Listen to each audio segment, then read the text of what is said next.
정치권 이슈들 짚어보도록 하겠습니다. 김관우 계명대 교수, 이종근 시사평론가 두 분 모시고 얘기 나눠보겠습니다. 안녕하십니까? 네, 안녕하세요. 안녕하십니까? 자, 어제 이인영 통일부 장관 후보자 인사청문회가 있었습니다. 여기서 사상 검증과 관련해서 비판이 나오고 있는데 먼저 이 부분과 관련해서 민주당 김태년 원내대표의 비판 내용 함께 듣고 대담을 이어가겠습니다. 7, 80년대를 짓눌렀던 색깔론과 같은 낡은 시대의 유령들이 부활한다면 코로나 위기를 극복하고 글로벌 선도국가로 도약하기 위한 대한민국의 꿈의 실현은 지체될지도 모릅니다. 대한민국은 K민주주의로 전 세계가 부러워하는 모범적 민주국가입니다. 아직도 색깔론으로 정치를 어떻게 해볼 수 있을 것이라고 착각하고 있는 야당이 있다면 하루빨리 미몽에서 깨어날 것을 당부드립니다. 네, 방금 보신 김태년 원내대표 외에도 김부겸 당대표 후보나 정의당도 이 사상 검증에 대해서 비판을 이어갔습니다. 사실 이게 통일부 장관 후보에 대해서 대북관이나 통일관 이런 거를 물을 수는 있지만 이게 사상 전향을 공개 요구하는 거는 좀 초점이 잘못 맞춰졌다 이런 비판이 있거든요. 그렇죠. 매우 시대착오적이라고 안 할 수가 없어요. 지금 태영호 의원 같은 경우는 어떻게 보면 이제 탈북자로서 이제 대한민국 국민이 돼서 첫 이제 의정 활동을 시작하는 거잖아요. 그래서 저는 좀 더 기대를 하고 특히나 이제 통일부 장관 청문회이기 때문에 통일부 장관이 미처 몰랐던 부분들을 좀 일깨우고 그런 어떤 질문들을 좀 강도 있게 할 것이라고 생각을 했는데 이게 색깔론으로 이제 일종의 이제 낙인 찍기 같은 거를 이제 하는 그런 장면은 한국 정치의 좀 안 좋은 면부터 좀 배우신 거 아닌가 이런 아쉬움이 좀 있고요. 이게 우리가 60년대 미국에서 메카시 선풍이라 그래가지고 시작한 거거든요. 이것 자체가 사실 어떤 증거도 없이 여기에 국회의원 중에 뭐 일부가 뭐 공산주의자가 있다 이렇게 해가지고 많은 희생자들이 나왔어요. 지금 같은 경우에 이 시기가 어떤 시기인데 지금 색깔론을 여기에 적용을 시키는지 그리고 가장 중요한 거는 주체 사상은 지금 북한도 그렇게 얘기를 강조 잘 안 합니다. 그런데 주체 사상 신봉자라고 일단 규정을 해요. 우리 대한민국 국무위원 후보자를. 그리고 전향을 할 의사가 전향했느냐라고 얘기를 하면 그것 자체가 본인의 어떤 의사를 전혀 묻지 않고 규정을 해버리는 이런 것도 굉장히 잘못된 부분인 것이고 지금 사선 의원입니다. 많은 유권자들이 사실 투표를 통해서 이미 선출을 했던 그런 경험이 있기 때문에 유권자들을 모독하는 그런 결과가 나올 수밖에 없어요. 그래서 저는 태 의원에게 상당히 좀 신중하지 못했다는 그런 생각을 지울 수가 없고요. 그리고 이 과정에서 아마 통합당에서 이미 다 알고 있었을 텐데 저걸 그냥 방치해서 질의를 저렇게 나가게 했다는 것 자체가 사실 통합당이 아직도 그러한 경향성에서 벗어나지 못했구나라는 그런 아쉬움이 좀 많이 느껴집니다.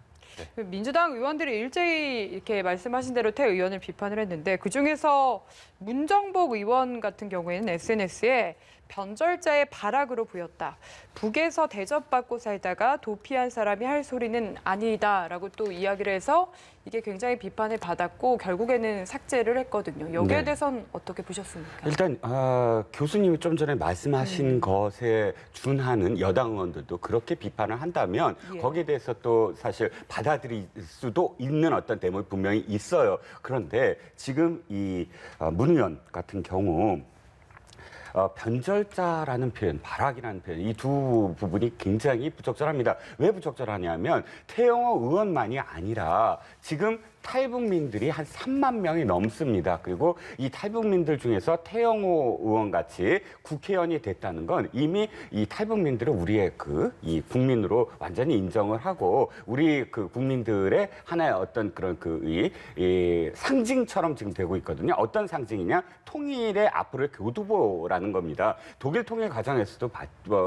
증명이 됐지만 많은 부분 서로의 어떤 동질감을 회복하는 데 굉장히 시간이 많이 걸리고 거기에 갈등 비용이 많이 투여되잖아요. 그런데 앞으로 언제가 닥칠 어떤 통일 과정 속에서 탈북민들을 우리가 수용을 하고 포용하고 하는 과정들이 바로 앞으로 이 통일 과정에 있어서요. 우리가 지불해야 될 갈등 비용이라든지 또 기회 비용을 먼저 이렇게 프리즘처럼 이 선행하는 그런 어떤 과정이거든요. 그런데 일부 운동권적인 정말 시각으로 지난번에도 임수경 의원이 사실 탈북민들과 사석에서 배신자다 이런 발언을 해서 굉장히 큰 어떤 이 후폭풍이 일어났거든요. 물론 당시 임수경 의원은 하태경 의원을 사실 지칭한 것이지 탈북민들 전체를 비난한 건 아니다 이렇게 얘기는 했지만 그러나 이 배신자 발언, 변절자 발언을 마치 북한에서 이렇게 그 탈북한 사람들 전체를 이렇게 이 상징하는 그런 언어로 이렇게 표시될 때 그분들이 가져야 될 어떤 그런 마음의 상처나 혹은 앞으로 우리가 그런 갈등 비용이나 이런 것들을 따져봤을 때 굉장히 부적절한 어떤 비난이라고 할 수밖에 없겠죠. 네, 이제 잠시 후 4시부터 이인영 장관 후보자에 대한 청문 보고서 채택 여부를 가릴 회의가 열릴 것으로 보이는데 일단 통합당은 반대하는 것으로 알려지고 있습니다. 병역 문제, 아들의 병역 문제를 부적격 사유로 꼽았는데 그래도 이제 청와대가 임명을 강행하면은 그대로 되는 것이고 그렇다면 야당 입장에서는 다음 주 월요일에 있을 박지원 국정원장 후보자에 대해서 아마 역량을 집중하지 않을까 이런 관측이 나와요.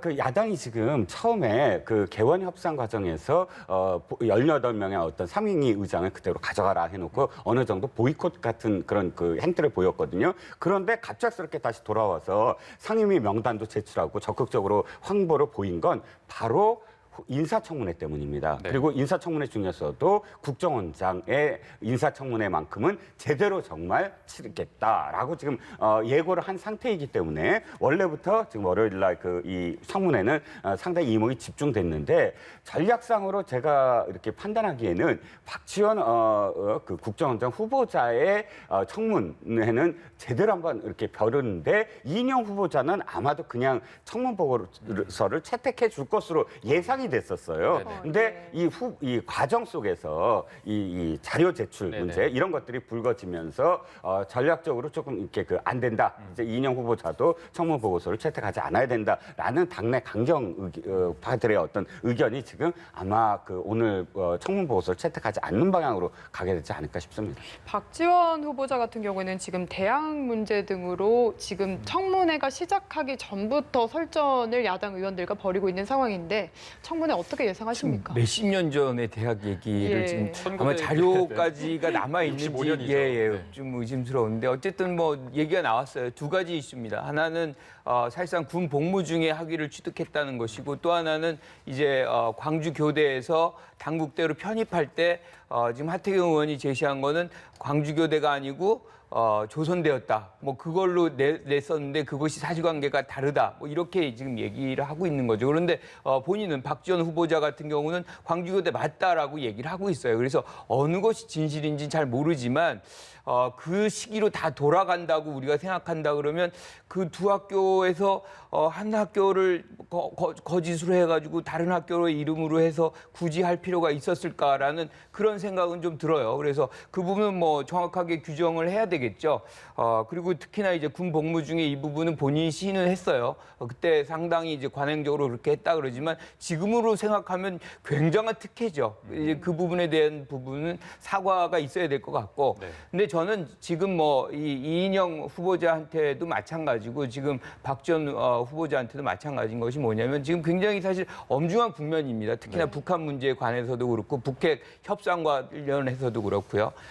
이런 부분에서 오히려 정책적 질문을 좀 하면 어떨까. 특히나 박지원 후보자 같은 경우는 이런 남북관계 플러스해서 국정원 개혁 사안이 또 아직 남아 있거든요. 이 부분을 어떻게 마무리할 것인가에 집중을 해줘야지 국민은 그런 부분에 더 관심이 있지 과거 한 30년 전 더 넘게 사실은 이루어졌던 그 부분에 대해서 그것이 얼마나 그 국민들에게 공감을 얻을까. 그래서 야당도 좀 이 청문회 전략을 조금 잘 짤 필요가 있지 않나. 국민적 시각 속에서 짤 필요가 있겠다 이렇게 생각합니다. 네, 알겠습니다. 자, 청와대 인사도 한번 살펴보겠습니다. 오늘 청와대가 5명의 비서진 인사를 단행했습니다. 국가안보실 제1차장 1명과 비서관 4명을 인사를 단행했는데 보시면 이게 교체된 5명 중에 3명이 다주택자 리스트에 포함이 돼 있습니다. 아무래도 이 부동산 문제가 인사에 영향을 미친 거 아니냐 이런 관측이 나오고 있는데 어떻게 보십니까? 그렇죠. 오늘 인사가 이제 5명인데 한 명 이제 안보실 제1차장하고 4명의 비서관이 교체가 됐어요. 근데 저는 눈에 들어오는 인사가 제1차장인 서주석 전 국방부 차관 그리고 이번에 이제 국토비서관으로 오신 분이 국토부 주택정책관이거든요. 네네. 근데 여기에서 이제 이 뭐 다주택자가 원래 기존에 교체된 네 분 중에 3분이 이제 다주택자였다는 거죠. 그러니까 이제 그런 의미는 분명히 거기서 찾을 수 있을 것 같아요. 그런데 이제 왜 주택정책관을 이제 비서관으로 왔느냐? 그러니까 저는 대통령의 지난번 이제 발표 중에 하나가 사실상 이제 규제를 어떤 세제 규제와 더불어서 공급을 좀 확대하는 그런 얘기를 하셨어요. 그러니까 그 부분에 대한 어떤 의지를 비서관 교체를 통해서 어떻게 하면 이제 주택을 공급하는 것을 확대할 수 있는지 거기에 이제 방점을 찍고자 이제 인사가 이루어진 것 같고 또 하나 이제 안보실 1차장 같은 경우는 지금 어떻게 보면 이제 서훈 실장이 만들어졌잖아요. 이게 대북 전문가입니다. 근데 지금 서주석 차장 같은 경우는 안보 전문가예요. 그러니까 이렇게 좀 패키지로서 대북 문제, 안보 문제 전체적으로 이렇게 되면 이제 외교 안보 라인의 어떤 인사가 일정 부분 마무리되는 그런 이제 수순이 안보실 1차장의 인사로서 정해진 것이다. 뭐 이렇게 좀 해석을 할 수 있을 것 같아요. 사실 그동안 대통령 인사 스타일이 문책성 인사를 한 적은 거의 없었기 때문에 네. 이번에 이런 해석이 나오는 게 맞는지는 좀 의외다라는 생각이 들기도 하고요. 네. 또 이번에 참모진 개편이 네. 내각 인사로 이어질지에 대한 관심도 많은 상황이거든요. 좀 어떻게 전망을 하십니까? 앵커님께서 말씀하셨듯이 사실 많은 정부에서 인사를 할 때 인사 자체를 하나의 어떤 국면을 전환한다든지 또 지지율이 뭐 상승된다거나 하락된다거나 했을 때 지지율을 관리하는 어떤 그런 방법이라든지 여러 가지의 다목적인 어떤 포석으로 활용했던 것도 맞습니다. 그걸 가장 잘 활용한 분이 아마 김영삼 전 대통령으로 기억을 하고 있는데요. 그런데 이 정부 들어서서 단 한 번도 뭐 중폭이든 아니면 소폭이든 개각이라든지 또는 청와대 개편을 하나 또 국면 전환용으로 사용해 본 적은 없다라고 여겨져요. 그러니까 국면 전환용으로 만약 그것이 활용하려면 하마평을 굉장히 좀 오랫동안 하고 또 중폭 이상의 어떤 개각을 하고 개각에 어떤 의미를 또 부여를 하고 하면서 상당 부분 그쪽으로 이제 이 시선을 어떤 돌리려고 하는데 지금 그럴 필요는 없어 보여요. 왜냐하면 이미 그 굵직한 어떤 그런 이 상황이 두 가지가 연출이 된 게 하나는 지금 행정수도 이전이라는 그런 이 이슈가 굉장히 큰 지금 블랙홀처럼 빨아들이고 있거든요. 네네. 여기에 굳이 무슨 문책성 개간이라든지 이런 걸 할 어떤 여지가 없어 보이고 또 상당 부분 이제 아마도 우리가 그 표현은 좀 잘못됐지만 마지막 임기의 마지막 개각이 좀 사실 남아 있긴 해요. 그러니까 왜 잘못 표현된 거긴 합니다만 순장조라고 하잖아요. 그러니까 더 다른 곳으로 어떤 가지 않고 그 대통령과 함께 임기를 마감하면서 대통령이 이제 사저로 가면 사저에 함께 동행할 사람들 뭐 이런 어떤 그룹을 이제 지칭하는데 네. 그 구성이 이제 청와대라든지 또 마지막 내각 그러니까 4월 재보궐이라든지 이런 게 연동돼서 하려면 아마도 지금 4년차 이후 그러니까 내년 한 봄 정도로 이제 예상이 되거든요. 그래서 네. 아직은 개각으로 바로 이어질 가능성은 좀 없어 보입니다.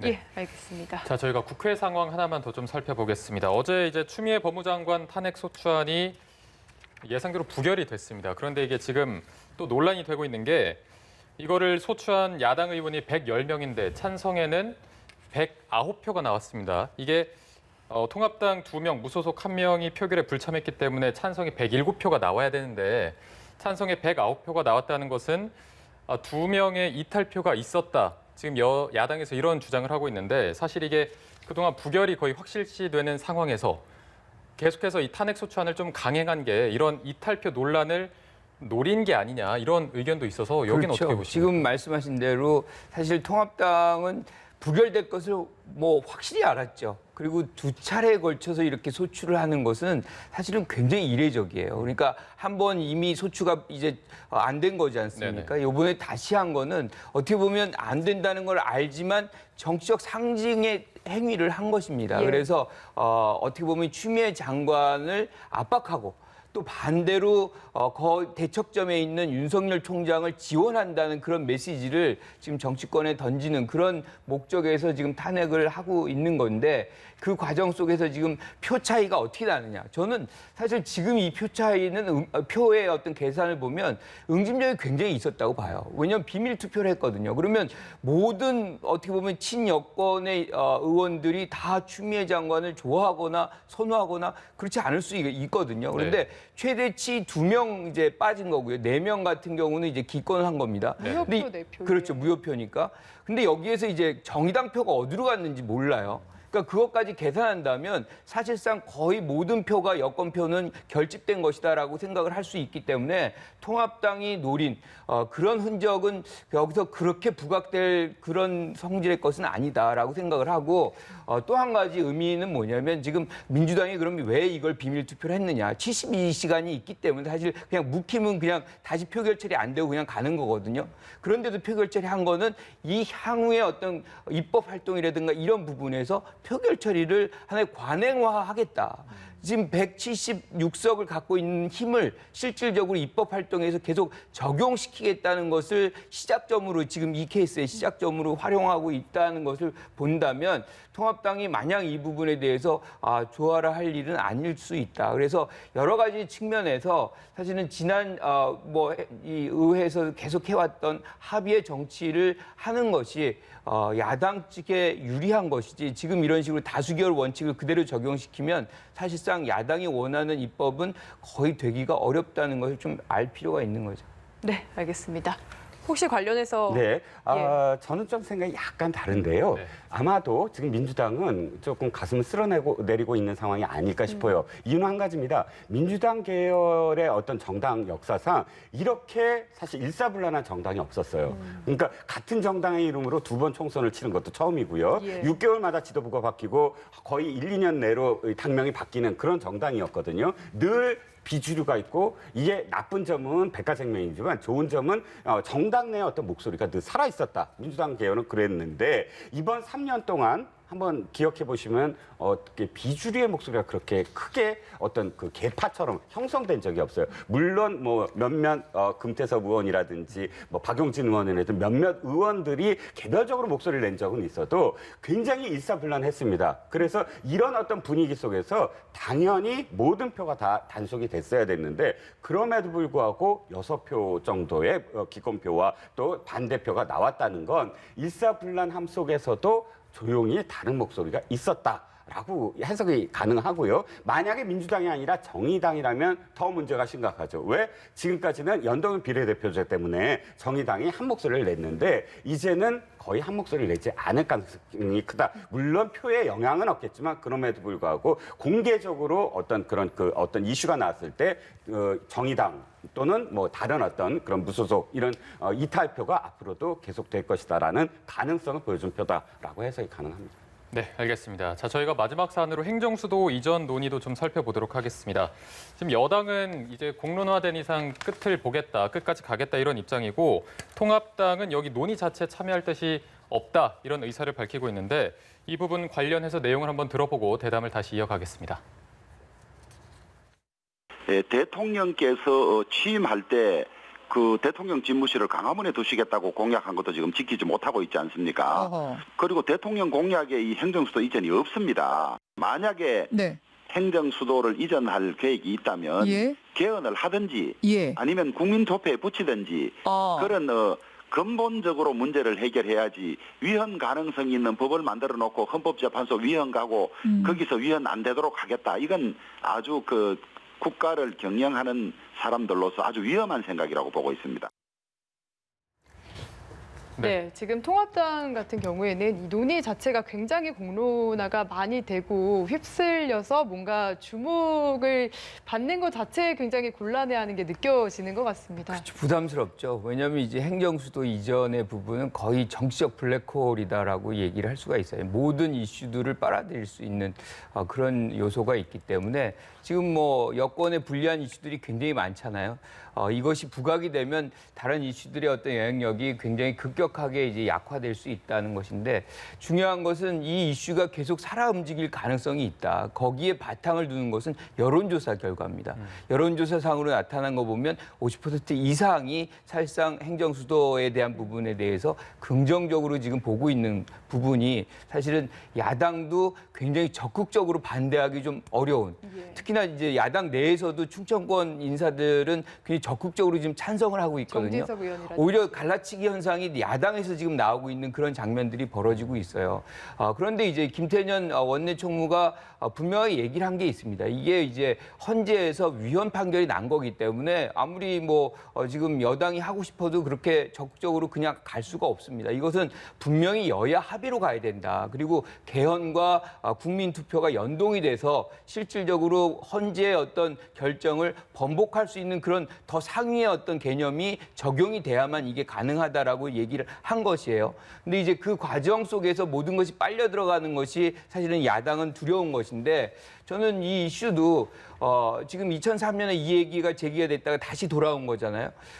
지금 국민들이 왜 지금 이 시점에서 그렇게 호응도가 높아졌는지에 대해서도 야당도 한번 찬찬히 들여다볼 필요가 있다는 생각을 해요. 그래서 지금 이 논쟁이 이제 시작이 됐지만 사실상 장기적으로 갈 것이고 그것이 대선 국면이라든가 이럴 때 가면 더 커질 공산이 매우 큽니다. 그래서 지금 이 이슈는 그냥 뭐 최근에 만들어졌다가 바로 사라지는 그런 것이 아니기 때문에 입장 정리를 좀 천천히 그 각 당들이 좀 만들어낼 필요가 있겠다 이렇게 생각합니다. 네. 어떻게 헌재 2004년 헌재 결정문이 이렇게 돼 있어요. 무조건 위헌이다 하고 끝난 게 아니고 이 수도를 이전할 정도의 어떤 상황이면 개헌 등 요건을 갖추어라. 이게 얘기거든요. 그렇다면 개헌을 아마도 할 것 같은데 이 정부 역시 그 집권 4년차, 5년차 때마다 개헌을 끄집어내는 그런 이 악순환을 되풀이하는 게 아닌가 싶어요. 노무현 대통령 2007년도에 개헌을 꺼냈다가 박근혜 의원으로부터 참 나쁜 대통령이라고 반박을 하지 않았습니까? 그런데 박근혜 대통령 본인도 2016년도에 개헌을 또 이야기했습니다. 그런데 이 사안 역시 사실은 거의 준하는 집권 4년차, 5년차의 국면을 전환하기 위한 어떤 포석이라면 국민들이 과연 이것을 그대로 정치적 의도를 만약에 안다면 그대로 받아들일까? 이번 사실 여론조사도 김태년 원내대표가 발언한 이후에 한 여론조사가 아니라 그 이전에 민주당이 16, 17일에 걸쳐서 한 여론조사라고 합니다. 저는 이 여론조사가 아마도 정치가 생분인 것처럼 이 여론조사 굉장히 출렁일 것이다. 다음 주에 아마도 여론조사 기관들마다 이것을 할 텐데 여론조사의 추이도 저는 달라질 것이라고 봅니다. 네, 알겠습니다. 자, 저희가 오늘 말씀은 여기까지 듣도록 하겠습니다. 지금까지 김관욱 계명대 교수, 이종근 시사평론가 두 분 모시고 얘기 들어봤습니다. 고맙습니다. 감사합니다.